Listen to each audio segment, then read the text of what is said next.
আসসালামু আলাইকুম। বাংলা সম্ভারে আরো একটি নতুন ক্লাসে আপনাদের স্বাগত। বাঙালি কর্তৃক প্রথম বাংলা ব্যাকরণ। বাঙালি কর্তৃক প্রথম বাংলা ব্যাকরণ রচয়িতাকে আমরা জানছি রাজা রামমোহন রায়। রাজা রামমোহন রায়। রচনাকাল কত ছিল? 1826 খ্রিস্টাব্দ। রচনাকাল ছিল কি ভাষায়? ইংরেজি ভাষায় রচনা করা হয়েছিল।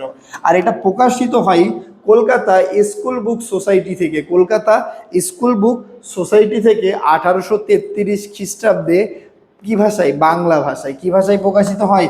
বাংলা ভাষায়। রাজা রামমোহন রায়ের রচিত ব্যাকরণটা ছিল ইংরেজি ভাষায়, প্রকাশিত হয় কোন ভাষায়? বাংলা ভাষায়। আর এই রাজা রামমোহন রায়ের ব্যাকরণটির নাম ছিল গৌড়ীয় বাংলা ব্যাকরণ। রাজা রামমোহন রায়ের রচিত ব্যাকরণটির নাম কি ছিল? গৌড়ীয় বাংলা ব্যাকরণ। আমাদের বাংলা সম্ভারের ক্লাসগুলো যদি আপনাদের ভালো লাগে, আমাদের ফেসবুক পেজটা ফলো, ইউটিউব চ্যানেলটা সাবস্ক্রাইব করে আমাদের পাশে থাকুন এবং বন্ধুদের মাঝে শেয়ার করুন। ধন্যবাদ।